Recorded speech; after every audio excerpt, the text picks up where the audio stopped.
तो आज का पहला क्वेश्चन है, दो संख्याओं का एचसीएफ और एलसीएम क्रमशः 21 और 4641 है। यदि इसमें से एक संख्या 200 और 300 के बीच में है तो दोनों संख्याओं का अंतर क्या है।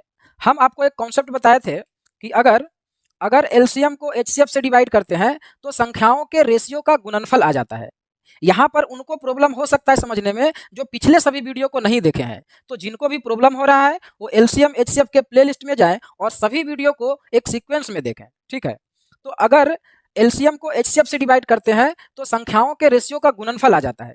तो यहाँ पर अगर एलसीएम को एचसीएफ से डिवाइड करें तो एलसीएम दिया हुआ है 4641 और एलसीएम दिया हुआ है 21। तो इसको जब डिवाइड करेंगे तो 21 से 2 बार में जाएगा 42, फिर आएगा 44, फिर जाएगा 2 बार में और फिर 1 बार में जाएगा, तो 221 आया। तो ये जो 221 आया ये दोनों संख्याओं के रेशियो का गुणनफल है ना। तो वो दोनों संख्या का रेशियो क्या क्या हो सकता है, तो इसको दो भाग में तोड़ करके देखते हैं। तो इसको सबसे पहले तो आप 1 और 221 में ही तोड़ सकते हैं, है ना। ये दोनों को गुना करेंगे तो ये आ जाएगा। तो ये दोनों रेशियो हो सकता है क्या, तो यहाँ पर देखिए मेरा कह रहा है कि एक संख्या जो है वो 200 और 300 के बीच में है।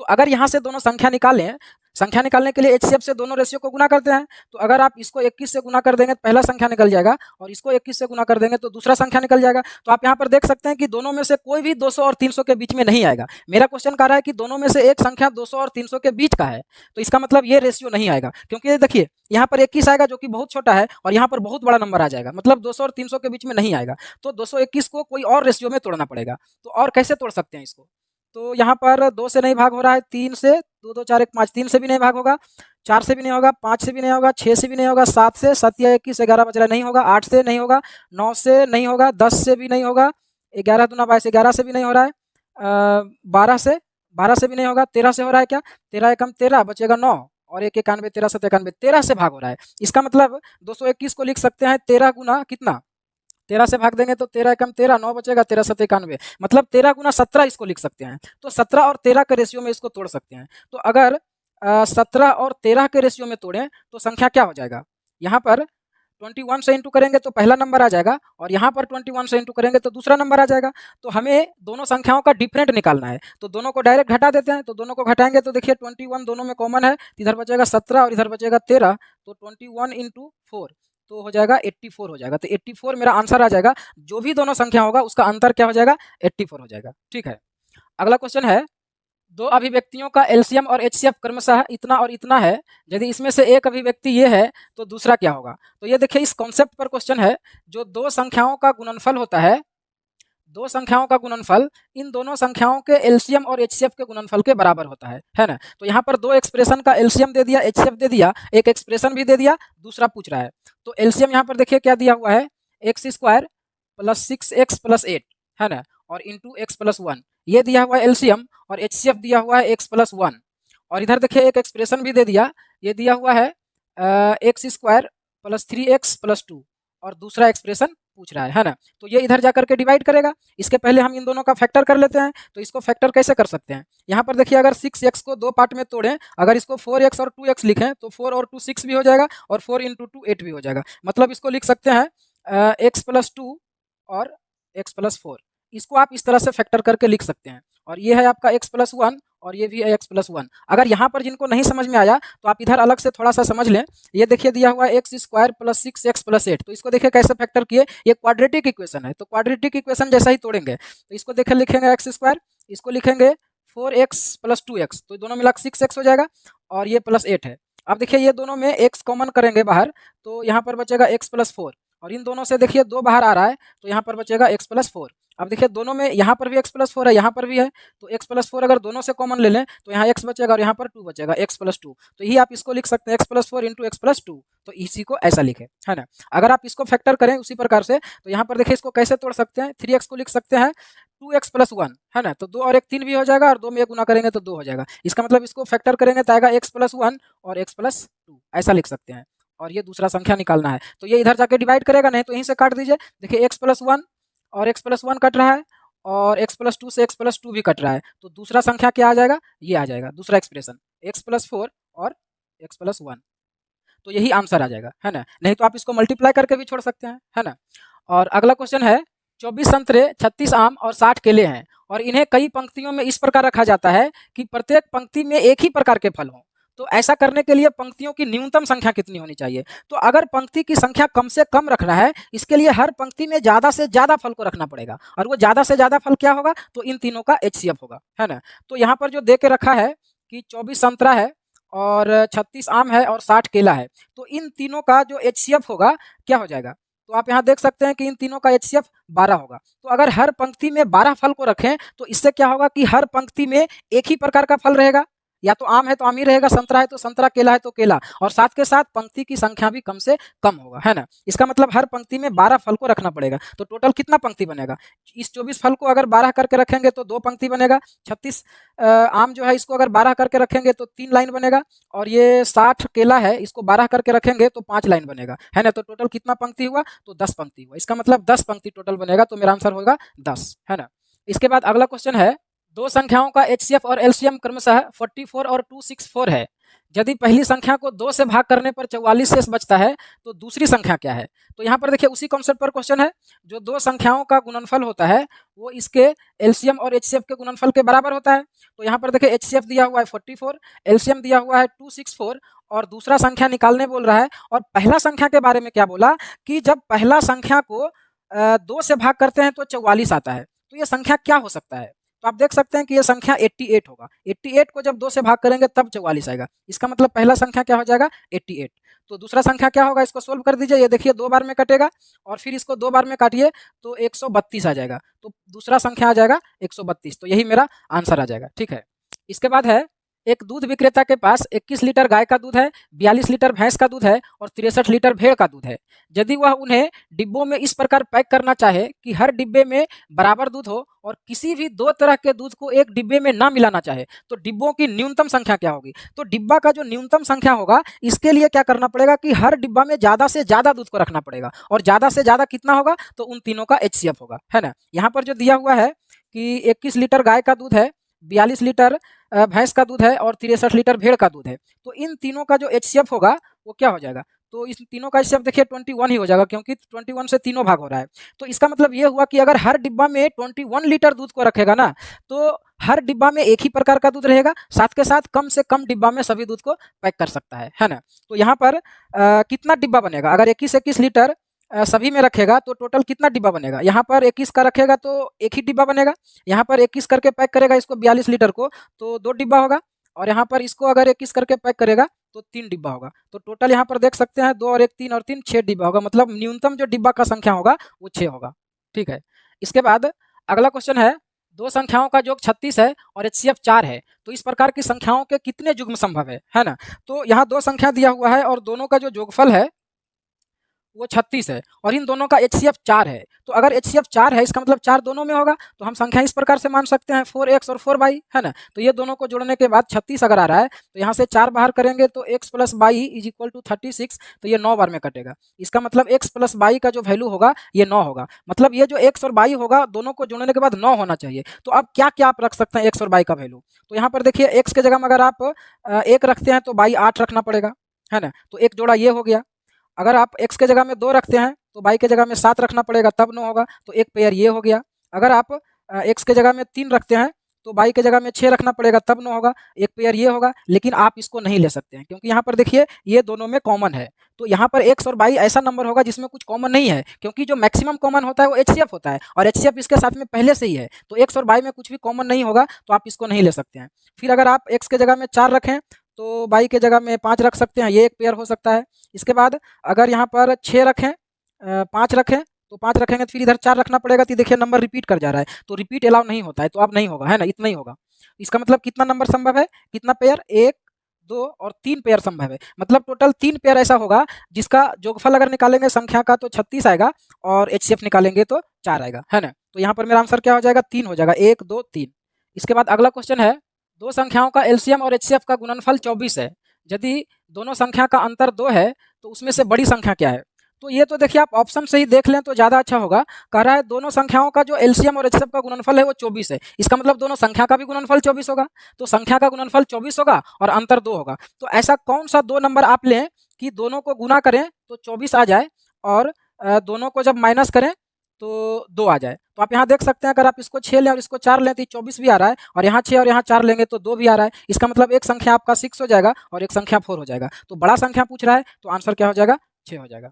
इसके बाद अगला क्वेश्चन है 13 का वह सबसे छोटा गुणज जिसे 4, 5, 6, 7 और 8 से भाग देने पर प्रत्येक दशा में 2 शेषफल बचना चाहिए, है ना। 13 का ऐसा मल्टीपल निकालना है जिसमें इन सभी से जब भाग दें तो 2 शेषफल आना चाहिए। किससे भाग देना है? 4, 5, 6, 7 और 8 इन सभी से भाग देने पर 2 शेषफल आना चाहिए। तो सबसे पहला तो हम ऐसा संख्या निकालते हैं कि इन सभी से भाग देने पर 2 शेषफल आवे। तो वो संख्या क्या आ जाएगा? इन सभी का एलसीएम निकालेंगे और 2 जोड़ देंगे, क्योंकि एलसीएम जो आएगा उसमें इस सभी का पूरा भाग जाएगा। तो अगर हम उसको 2 बढ़ा दें तो रिमाइंडर 2 आएगा, है ना। उसके बाद ये भी होना चाहिए कि 13 से उसमें भाग होना चाहिए। तो सबसे पहले तो हम संख्या निकालते हैं। तो अगर आप इन सभी का एलसीएम निकालेंगे तो क्या हो जाएगा? 2 बार में लगाएंगे तो ये 2 होगा, ये 5 होगा, ये 3 होगा, ये 7 होगा और ये 4 होगा। फिर 2 बार में लगाएंगे तो 1, 5, 3, 7 और ये 2 और भाग नहीं होगा। तो 4 पचे 20 या 60, 120 और 7 840 हो जाएगा। इसका मतलब 840 इन सभी का एलसीएम आया। तो 2 रिमाइंडर होने के लिए संख्या क्या हो जाएगा? 842 हो जाएगा। 2 बढ़ाएंगे तभी भाग देने से 2 शेषफल बचेगा। अब ये संख्या मेरा आंसर तभी होगा जब इसमें 13 का भी भाग जाना चाहिए। तो देखिए इसमें 13 का भाग जा रहा है क्या? तो देखिए यहाँ पर 6 बार में लगेगा, 13 छक 78, तो यहाँ पर 6 बच रहा है, फिर 2 आया 62, तो 13 से भाग नहीं हो रहा है। तो आप क्या करेंगे? एलसीएम को आप डबल करेंगे। तो 840 का डबल हो जाएगा 1680, है ना। तो 1680 में भी इन सभी का पूरा भाग जाएगा। तो 2 शेषफल के लिए इसको 2 बढ़ाना पड़ेगा, 1682 करना पड़ेगा। अब अगर इसमें 13 से भाग जा रहा होगा तब ये मेरा आंसर होगा। तो 13 से यहाँ पर भाग देंगे तो एक बार में जाएगा 13, 3 बचेगा, 38 बचेगा, फिर 13 दूना 26, 12 बचेगा, 2 रहेगा 122 आएगा। तो नहीं कट रहा है, यहाँ पर भी नहीं कट रहा है। तो आप क्या करेंगे? फिर इसको 3 गुना करेंगे। तो इसको 3 गुना करेंगे तो कितना हो जाएगा? 0, 4 तिया 12 और 8 तिया 24, 1 25, तो 2520 हो रहा है। तो 2520 में तो इन सभी का भाग जाएगा। तो 2 रिमाइंडर आने के लिए इसको 2 बढ़ाना पड़ेगा, 2522 करना पड़ेगा। तो अब देखते हैं इसमें भाग जा रहा है क्या 13 से। तो 13 एकम 13, एक ही बार में जाएगा, बचेगा 12, फिर 2 आएगा 122, तो 13 नंबर 117 होता है, 5 बचेगा, 2 उतरेगा, 13 चौका 52। इसका मतलब ये नंबर देखिए 13 से डिवाइड हो रहा है। तो यही ऐसा सबसे छोटा नंबर होगा जिसमें 13 का तो पूरा भाग जाएगा, लेकिन इन सभी से जब भाग देंगे तो 2 शेष बचेगा, है ना। तो ये मेरा आंसर आ जाएगा। इसके बाद अगला क्वेश्चन है वह कौन सी न्यूनतम संख्या है जिसे 2 गुना करने पर 12, 18, 21 और 30 से पूर्णतः विभाजित हो जाए। तो देखिए अगर आप इन सभी का एलसीएम निकालेंगे 12, 18, 21 और 30 का, तो जो नंबर आएगा वो सभी से डिवाइड होगा। लेकिन हमको कह रहा है 2 गुना करने के बाद डिवाइड होना चाहिए। इसका मतलब एलसीएम निकाल के आधा कर देंगे, है ना। तो यहाँ पर अगर सभी का एलसीएम निकालेंगे तो क्या आ जाएगा? 12, 18, 21 और 30 इन सभी का अगर एलसीएम निकालेंगे तो क्या हो जाएगा? यहाँ पर देखिए सभी में 3 का भाग जा रहा है, तो ये हो जाएगा 4, ये हो जाएगा 6, ये हो जाएगा 7 और ये हो जाएगा 10। अब यहाँ पर सभी में अगर 2 से भाग लगावें तो ये 2, 3, 7 और ये 5, अब किसी में भाग नहीं होगा। तो क्या हो जाएगा? 3 दूना 5 दूना 10 और 7 या 21 बचे 105, तो 105 में 10 गुना करेंगे तो 1050 आ जाएगा। तो 1050 जो होगा वो इन सभी से डायरेक्ट डिवाइड होगा, लेकिन हमको कह रहा है कि दोगुना करने के बाद डिवाइड होना चाहिए। इसका मतलब दोगुना करने के बाद ये नंबर आ रहा है, तो नंबर क्या हो जाएगा? इसका आधा हो जाएगा। तो इसको क्या करेंगे? 2 से भाग कर देंगे तो 1050 का आधा हो जाएगा 525, तो ये मेरा आंसर हो जाएगा। मतलब इसको जब डबल करेंगे उसके बाद इन सभी से भाग देंगे तो एग्जैक्ट डिवाइड होगा, है ना। इसके बाद है वह सबसे छोटी संख्या जिसे 18, 27 और 36 से अलग अलग भाग देने पर शेष क्रमशः 5, 14 और 23 रहे। यहाँ पर देखिए अलग अलग रिमाइंडर है ना। अगर 18 से भाग दिया जाता है तो 5 रिमाइंडर आता है, 27 से भाग दिया जाता है तो रिमाइंडर आता है 14, और 36 से भाग दिया जाता है तो रिमाइंडर आता है 23। तो यहाँ पर आप एक चीज देख सकते हैं कि सभी का डिफरेंट बराबर है। यहाँ पर भी देखिए 13 आ रहा है डिफरेंट, यहाँ भी 13 आ रहा है और यहाँ भी 13 आ रहा है। तो अगर इस तरह का क्वेश्चन रहे तो हमें क्या करना है कि इन सभी का एलसीएम निकालना है और जो डिफरेंट सभी का 13 आ रहा है उसको जोड़ देना है। तो क्या करेंगे? 18, 27 और 36 का एलसीएम निकालेंगे। तो 18, 27 और 36 का एलसीएम निकालेंगे तो क्या हो जाएगा? 36 तो एलसीएम होगा नहीं, 36 दूना 72 भी नहीं होगा, 36 का 3 गुना 108, हाँ 108 इसका एलसीएम हो जाएगा, क्योंकि 108 से 108 इससे भी डिवाइड है, इससे भी और इससे भी। तो एलसीएम जो आया वो आया 108, तो इसमें इस 13 को जोड़ देंगे तो क्या हो जाएगा? 13 और 8 हो जाता है 21, तो 121 मेरा आंसर आ जाएगा, है ना। ये आंसर हो जाएगा। इसके बाद 100 और 200 के बीच में आने वाले उन पूर्णांकों जो 9 और 6 से विभाजित हो की कुल संख्या कितनी होगी? यहाँ पर कह रहा है कि 100 और 200 इन दोनों के बीच में ऐसा कितना नंबर आएगा जिसमें 9 का भी भाग जाना चाहिए और 6 का भी भाग जाना चाहिए। तो जिसमें 9 और 6 दोनों का भाग जाएगा, इसका मतलब ये हुआ कि उसमें 18 का भाग जाना चाहिए, क्योंकि इन दोनों का जो एलसीएम होगा वो 18 होगा। तो 100 और 200 के बीच में कितना संख्या ऐसा होगा जिसमें 18 का भाग जाएगा, क्योंकि 18 का भाग जाएगा इसका मतलब इन दोनों का भी भाग जाएगा। इसका मतलब आप चेक कर लीजिए, 100 के बाद 18 से भाग होने वाला कौन संख्या होता है? तो 18 × 5 = 90, 18 6 अठोतल से, मैंने पहला नंबर हो जाएगा 108 जो कि सबसे ज़्यादा होगा। इसके बाद हो जाएगा 18 का टेबल का ही तो नंबर आएगा, तो इसके बाद हो जाएगा 126, उसके बाद हो जाएगा 144, फिर हो जाएगा 162 और फिर हो जाएगा 180, है ना। और इसके बाद अगर जाएंगे तो 200 से ज़्यादा हो जाएगा। इसका मतलब 100 और 200 के बीच में कितना नंबर हुआ? 1 2 3 4 5, तो 5 मेरा आंसर आ जाएगा, है ना। इसके बाद अगला क्वेश्चन है 3 4 5 6 और 8 से विभाज्य न्यूनतम पूर्ण वर्ग संख्या क्या होगा? ऐसा सबसे छोटा स्क्वायर नंबर निकालना है जिसमें 3 4 5 6 और 8 का भाग जाना चाहिए। तो सभी का भाग जाना चाहिए, इसका मतलब पहले एलसीएम निकालेंगे, 3 4 5 6 और 8, क्योंकि इन सभी का एलसीएम में ही तो इन सभी का भाग जाएगा। उसके बाद देखेंगे कि कौन सा नंबर पूर्ण वर्ग होगा। तो 2 से भाग देंगे तो यहाँ पर हो जाएगा 3 2 5 3 4, फिर से 2 बार में भाग देंगे तो 3 1 5 3 2, फिर से यहाँ पर देखिए 3 बार में भाग जा रहा है तो 1 1 5 1 2। तो एलसीएम देखिए क्या आ जाएगा, 2 दूना 4 तिया 12 25 60 दूना 120। तो 120 ऐसा सबसे छोटा नंबर है जिसमें इन सभी का भाग जाएगा, लेकिन यह स्क्वायर नंबर नहीं है। हमको ऐसा स्क्वायर नंबर निकालना है जिससे इन सभी का भाग जाए। तो क्या करेंगे, अब इसको डबल करके देखते हैं। अब देखना पड़ेगा 2 गुना में वर्ग हो रहा है कि 3 गुना में स्क्वायर हो रहा है कि 4 गुना में, जितना गुना में भी होगा जब तक गुना करना है तब तक स्क्वायर नंबर नहीं आ जाए। तो जब स्क्वायर नंबर आ जाएगा वही मेरा आंसर हो जाएगा। तभी कितना गुना होगा तो पता नहीं है, तो इसको एक तरीका से और कर सकते हैं। सबसे पहले 120 को प्राइम फैक्टर के रूप में लिखते हैं तो पता चल जाएगा। देखिए 120 को अगर लिखें इस तरह से तो 2 बार में लिखेंगे 60, 2 बार में 30, 2 बार में 15, फिर 3 बार में 5। इसका मतलब 120 को लिख सकते हैं 2 गुना 2 गुना 2 और गुना 3 गुना 5, है ना। तो अब देखिए हमें स्क्वायर नंबर चाहिए तो क्या करना पड़ेगा। तो यहाँ पर देखिए ये तो स्क्वायर नंबर है 4, इसका पेयर बन रहा है तो स्क्वायर हो गया। इसका पेयर नहीं बन रहा है, इसका मतलब इसके लिए 2 गुना करना पड़ेगा। इसका पेयर नहीं है, इसके लिए गुना करना पड़ेगा, और इसका पेयर नहीं है, इसके लिए गुना करना पड़ेगा। अब ये स्क्वायर नंबर हुआ, है ना, क्योंकि स्क्वायर नंबर वो होता है जिसका पेयर होना चाहिए। तो देखिए ये एक पेयर हो गया, ये दोनों मिला पेयर हो गया, ये दोनों पेयर हो गया और ये दोनों पेयर हो गया। अब ये स्क्वायर नंबर हो गया, तो यही मेरा आंसर हो जाएगा। तो इसका वैल्यू क्या हो जाएगा, यहाँ तक तो 120 था, 120 में गुना हो जाएगा 2 तिया 6 5 30, 30 गुना हो जाएगा। तो 120 में जब 30 गुना करेंगे तो ये 3600 आ जाएगा, मतलब 3600 मेरा आंसर होगा। 3600 ऐसा सबसे छोटा संख्या है जो इन सभी से डिवाइड होगा और डिवाइड होने वाला एक स्क्वायर नंबर है, ठीक है। तो ये मेरा आंसर आ जाएगा। इसके बाद अगला क्वेश्चन है 6 घंटियां एक साथ बजना शुरू करती है एवं क्रमशः 2 4 6 8 10 और 12 सेकंड के अंतराल पर बजती है, तो 30 मिनट में वो कितनी बार एक साथ बजेगी, है ना। तो देखिए हम बताए थे कि अगर सभी घंटी इस तरह से बजे, पहला घंटी 2 सेकंड के अंतराल पर बजती है, फिर दूसरा 4 सेकंड के अंतराल पर, 6 सेकंड के अंतराल पर, 8 सेकंड और 10 सेकंड और 12 सेकंड। तो 6 घंटी इस तरह से बज रहा है, पहला घंटी 2-2 सेकंड में, दूसरा 4-4 सेकंड में, तीसरा 6-6 सेकंड में, इस तरह से। तो अगर सभी घंटी अभी एक साथ बजा तो कितना देर के बाद दोबारा सभी एक साथ बजेगा, तो इन सभी का जो एलसीएम होगा उतना ही सेकंड के बाद दोबारा एक साथ बजेगा, है ना। तो सबसे पहले तो हम इन सभी का एलसीएम निकालेंगे। तो इन सभी का जब एलसीएम निकालेंगे तो शायद हमको लग रहा है कि 120 आएगा, आप निकाल के देख सकते हैं। इसका मतलब ये हुआ कि हर 120 सेकंड के बाद सभी घंटी एक साथ बजेगा। तो हमें कह रहा है कि 30 मिनट में कितना बार एक साथ बजेगा। तो देखिए 120 सेकंड के बाद एक साथ बजेगा, इसका मतलब क्या हुआ कि 2-2 मिनट के बाद बजेगा, हर 2 मिनट के बाद एक साथ बजेगा। तो 30 मिनट में अगर 2 से भाग दें तो कितना आ जाएगा 15। इसका मतलब 30 मिनट में 15 बार एक साथ बजेगा, लेकिन मेरा 15 आंसर नहीं होगा, इसमें एक बढ़ाना पड़ेगा, ये 16 हो जाएगा। क्यों, क्योंकि 30 मिनट में बोल रहा है तो सबसे फर्स्ट बार सभी एक साथ जब बजा होगा तो वहां से तो टाइम ही स्टार्ट हुआ होगा। तो एक बार पहले ही बज गया, उसके बाद टाइम स्टार्ट हुआ, इसका मतलब क्या हुआ कि एक बार बढ़ जाएगा। तो हमेशा ऐसे क्वेश्चन में एक बढ़ाना पड़ता है। तो मेरा आंसर आज क्या आ जाएगा, 16 आ जाएगा। इसके बाद अगला क्वेश्चन है 1 घंटी 5 सेकंड में 2 बार, दूसरी घंटी 7 सेकंड में 4 बार और तीसरी घंटी 14 सेकंड में 3 बार बजती है। यदि तीनों एक साथ बजे तो 12 मिनट में कितनी बार एक साथ बजेगी। तो यहाँ पर देखिए क्या बोला, जो पहला घंटी है वो 5 सेकंड में 2 बार बजता है, 5 सेकंड में 2 बार, इसका मतलब कितना सेकंड के अंतराल पर बजता है, इतना सेकंड के अंतराल पर, है ना। फिर दूसरा जो घंटी है ये 7 सेकंड में 4 बार बजता है, तो 7 सेकंड में 4 बार बज जाता है, इसका मतलब 7/4 सेकंड के अंतराल पर वो बजेगा।